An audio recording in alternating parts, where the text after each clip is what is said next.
आगे जनक कह रहे हैं, जैसे इस देह को मैं अकेला ही प्रकाशित करता हूं, वैसे ही संसार को भी प्रकाशित करता हूं। इसीलिए तो मेरा संपूर्ण संसार है अथवा कुछ भी नहीं है। वाह! जनक कह रहे हैं कि जैसे मैं अकेला इस देह को प्रकाशित करता हूं, है ना, मेरे देह में जो कुछ भी हो रहा है वो मेरा ही प्रकाश है। हरेक के शरीर में जो कुछ भी हो रहा है वो उसी की आत्मा, उसी के परमात्मा का प्रकाश है। जो आपकी देह में हो रहा है वो मेरी देह में नहीं हो रहा है ना। तो जनक कह रहे हैं कि जैसे मेरी देह मुझसे प्रकाशित है, वैसे ही मेरा जो संसार है ना वो भी मुझी से प्रकाशित है। वो भी मुझसे भिन्न नहीं है, मेरे ही जीवन का हिस्सा है, मुझसे ही निकला है। जो कुछ भी आपका संसार है ये सीधा समझ लेना वो बाहर है ही नहीं। धर्म की कोई भी बात बाहर है ही नहीं, और ये पूरा अज्ञान बाहर ले जाता। बाहर ये करके आ जाओ, अरे बाहर जमीन आसमान एक कर दो, क्या होगा? सारा खेल भीतर का है। जो भी जिसका संसार है वो उसके भीतर से प्रकाशित है। उसके भीतर कभी किरण इधर उधर जाती तो शादी की इच्छा होती, उसके बाद में शादी होती। पहले पढ़ने की इच्छा होती, डिग्री लेने की इच्छा होती, फिर कॉलेज में जाता। संसार जो जैसा है वो भीतर से प्रकाशित है। जनक कह रहे हैं कि मेरा भी संसार जो और जैसा है मेरे भीतर से प्रकाशित है ना। वो मुझसे भिन्न नहीं है, वो मेरा ही हिस्सा है। इस एक बात को समझ लेना, आपका जो भी संसार है वो आप ही का हिस्सा है, आप ही से प्रकाशित है। इसीलिए वो किसी कीमत पर परमात्मा से कम नहीं है। यही बात जनक कह रहे हैं कि जैसे मैं इस देह को प्रकाशित करता हूं, वैसे ही मैं अपने संसार को भी प्रकाशित करता हूं। इसीलिए या तो मेरा कुछ भी नहीं है या सब कुछ मेरा है। ब्यूटीफुल। अतः मेरे संसार में जो कुछ भी है उसमें से कुछ भी मेरा नहीं है या सब कुछ मेरा है, बस। और उतना ही संसार है, समझ लेना। तीसरी बात जो जनक ने नहीं कही वो मैं आपसे कह रहा हूं, और उतना ही संसार है। अब गड़बड़ कहां हो रही है? जो नास्तिक मनोवृत्ति के हैं, जो नीरस है, वे ये कहते हैं कि मेरा कुछ भी नहीं है। जैसे बुद्ध कि ईश्वर भी नहीं, मेरा कुछ भी नहीं, बराबर है। लेकिन कृष्ण कहते हैं कि जो कुछ भी मेरा संसार है वो पूरा का पूरा मेरा है, और उसका अंश अंश परमात्मा है। रत्ती भर उसमें कमी है ही नहीं, जो है। अब दिक्कत क्या है? सब बीच में है ना। कड़वा आता नहीं है, मीठा दूसरे के वहां पक रहा है ना। महक से खाने की इच्छा हो जाती ना। जो हमारे संसार में नहीं है उसके लिए हर कोई तड़प रहा है, जो संसार में है उससे भाग रहा है। लेकिन ये तो प्योर ज्ञान है, आज, अभी और यहीं। और दृष्टि आस्तिक की होना चाहिए, है ना। अरे मनुष्य जन्म लिया है, दृष्टा बन के ही जीना है, तो हम क्यों कहे कि कुछ भी नहीं है, परमात्मा भी नहीं है, बस बैठे रूम में तो यूं ही। अरे बैठे बैठे क्या करोगे, हैं? सब कुछ मेरा है, दम लगाकर खेलूंगा। सो आज, अभी और यहीं जिसका जो कुछ भी संसार है, उसके बाहर इतना भी न झांके, इतना भी न झांके, क्योंकि आवश्यकता ही नहीं है। और उसका अंश अंश परमात्मा है। यदि क्राइस्ट के संसार में सूली आती है, तो भी वो परमात्मा ही है। समझ लेना इस बात को, रत्ती भर कम नहीं है।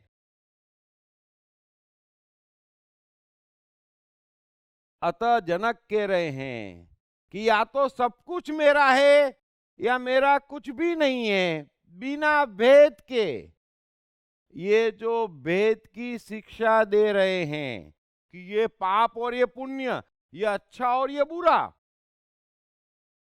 और पूरी गीता में कृष्ण एक ही बात कह रहे हैं कि पाप पुण्य, मान अपमान, हार जीत, सुख दुख में तो कोई भेद ही नहीं है ना। या तो सुख भी मेरा, दुख भी मेरा, या ना मेरा सुख ना मेरा दुख। ये दोनों बातें संभव है, लेकिन सुख मेरा दुख मेरा नहीं, यह बात संभव नहीं है। सो सब कुछ मेरा, बस। लेकिन यहां भी गड़बड़। एक तो अपने संसार में इसी क्षण स्टेबल हो जाना, एक क्षण की बात है, परमात्मा प्रकट हो जाएगा। जहां कोई मत, जो कुछ भी है और जैसा भी है, और वो परमात्मा है ना। और परमात्मा ही है। जैसे भी नमूने आसपास हैं, उनमें से कईयों को तो हमने ही विकृत किया हुआ है। वे इतने खराब न थे हमसे मिलने से पहले। सो परमात्मा ही है, बस। एक क्षण को और चमत्कार। लेकिन पूरा चमत्कार नहीं भी होता तो इसके निकट आओ। कोई कुछ भी कह ले ये अच्छा है तो क्या लेने दौड़ जाओगे? कोई कुछ भी कह दे ये बुरा है तो ठुकरा दोगे? अरे हम आदमी हैं कि सर्कस की रिंग में काम कर रहे हो? अरे मेरा संसार है और परफेक्ट है, बस। मेरी आदत है ना। अष्टावक्र बार बार एक बात कह रहे हैं, और जनक जैसे संपूर्ण व्यक्ति से तो वो सबसे बड़ी बात कह रहे हैं कि अपने को क्षमा कर, अपने पे दया कर। कोई भी आदत हो, कैसा भी शौक हो, कैसा भी माहौल हो, कैसी भी वस्तुएं हो, उसमें खोट नजर आना, उससे बड़ा महापाप कुछ नहीं है। बर्बाद कर लिया जीवन। किन भावों में पहुंच गए आप? किन भावों में पहुंच गए और किसके कहने पे पहुंच गए?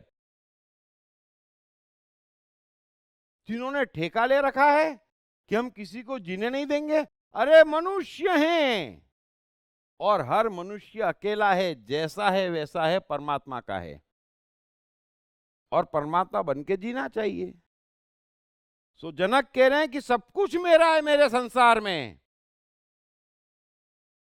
इस बात को वे समझ गए, और ब्यूटीफुल है कि एक भी सवाल वो पूछ नहीं रहे हैं, कह रहे हैं कि इस समय मुझे क्या अनुभव हो रहा है, मैं क्या समझ रहा हूं।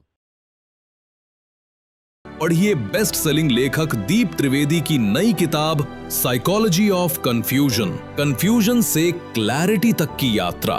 ये किताब अंग्रेजी, हिंदी और गुजराती में सभी प्रमुख बुक स्टोर्स और ई-कॉमर्स साइट्स पर उपलब्ध है। आगे जनक कह रहे हैं कि आश्चर्य है कि शरीर सहित विश्व को त्याग कर किसी कुशलता से ही अब मैं परमात्मा को देखता हूं। वाह! अब मैंने एक डिस्टेंस बना लिया भीतर। जनक कह रहे हैं कि किसी कुशलता से ही अब मैं परमात्मा को देखता हूं, है ना। एक आर्ट मेरे में आ गई, एक आर्ट पैदा हो गई। और क्या और वो आर्ट क्या है कि मैंने एक डिस्टेंस बना लिया कि मैं अलग,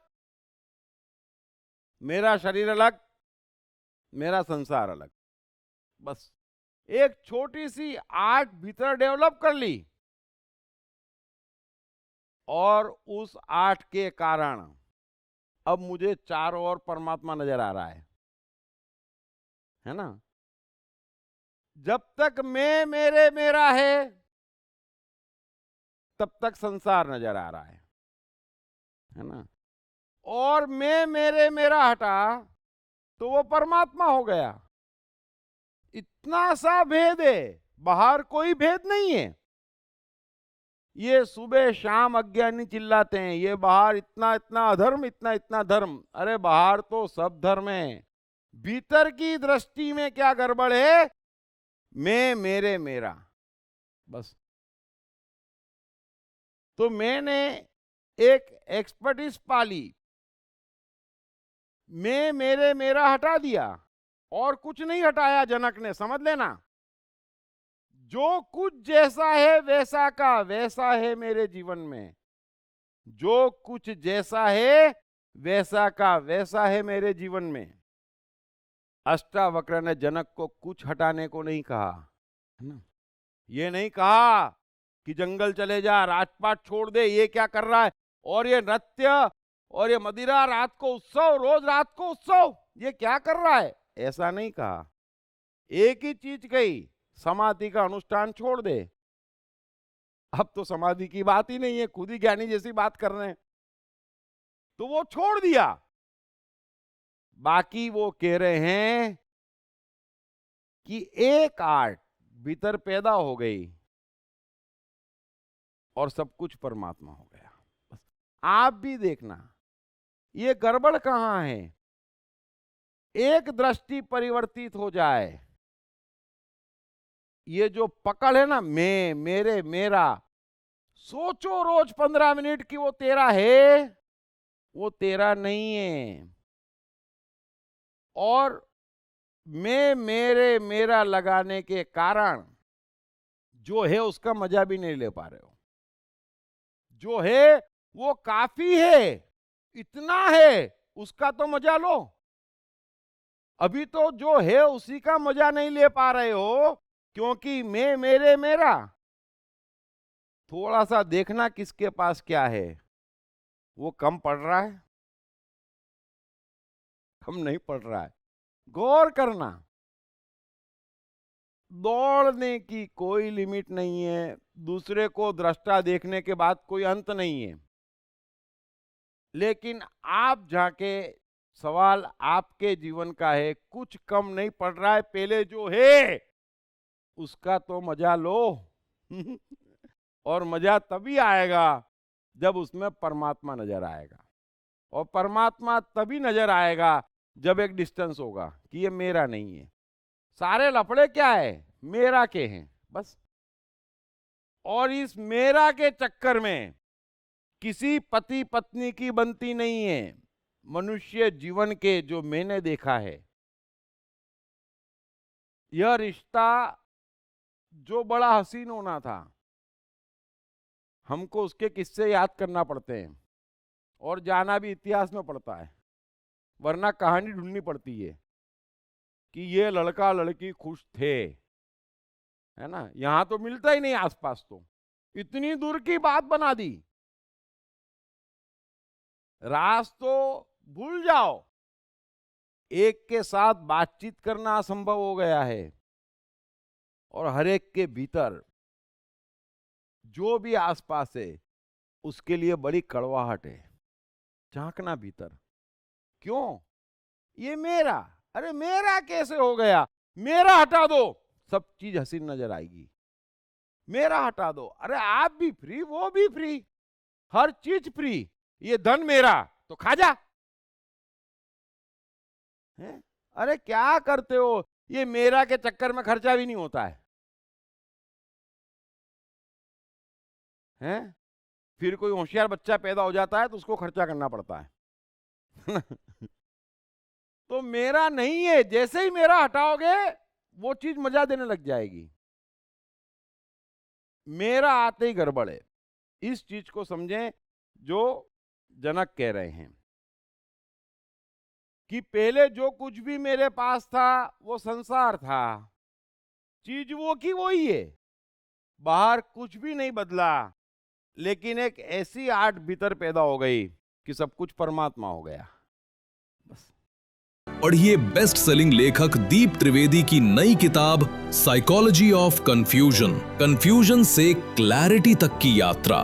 ये किताब अंग्रेजी, हिंदी और गुजराती में सभी प्रमुख बुक स्टोर्स और ई-कॉमर्स साइट्स पर उपलब्ध है। जनक ने सवाल पूछा था, है ना, ज्ञान चाहते थे, और अब तो दो ज्ञानियों की बातचीत में ये तब्दील हो गया। इससे महान बात क्या हो सकती है? आगे जनक कह रहे हैं कि जैसे जल में तरंग, फैन और बुदबुदा भिन्न नहीं है, वैसे ही विश्व आत्मा से भिन्न नहीं है, किंतु आत्मा से ही निकला हुआ है। वाह! अभी समुद्र में लहर उठती है, हम कहते हैं देखो लहर है, 1 मिनट रुको, फिर समुद्र हो जाती है। लहर है कहां? समुद्र ही है। ये तो जो ज्ञान ओढ़ रखा है ना बेकार का, उससे भेद नजर आ रहा है। जनक कह रहे हैं कि मेरा विश्व, मैं परमात्मा, मेरा विश्व उसी से निकला, वो विश्व भी परमात्मा, उससे भिन्न नहीं है। और वो विश्व कहां से निकल रहा है? हमारा विश्व कहां से निकल रहा है? जनक कह रहे हैं कि तरंग, फैन और बुदबुदा, मन, बुद्धि, अहंकार, है ना, वहां से निकल रहा है। और वहां से जो कुछ भी निकल रहा है वो परमात्मा स्वरूप है। इस बात को समझना।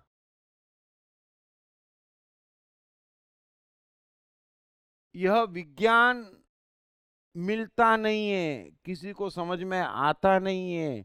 कृष्ण चिल्ला चिल्ला के थक जाते हैं अर्जुन से कि अहंकार भी मैं हूं, मन भी मैं हूं, इंद्रियां भी मैं हूं, अरे काम और क्रोध भी मैं हूं। और हिंदुस्तान में बोले हैं ये लोग भारत में पैदा हुए हैं जो महान हैं, लेकिन कोई सुनता नहीं, समझता नहीं। समझते हैं दृष्टा हो गए, यानी मन, बुद्धि, अहंकार मर गए। अरे वो तो मर ही नहीं सकते, वो आपका हिस्सा है, वो आपका हिस्सा है, उसी से संसार निकल रहा है।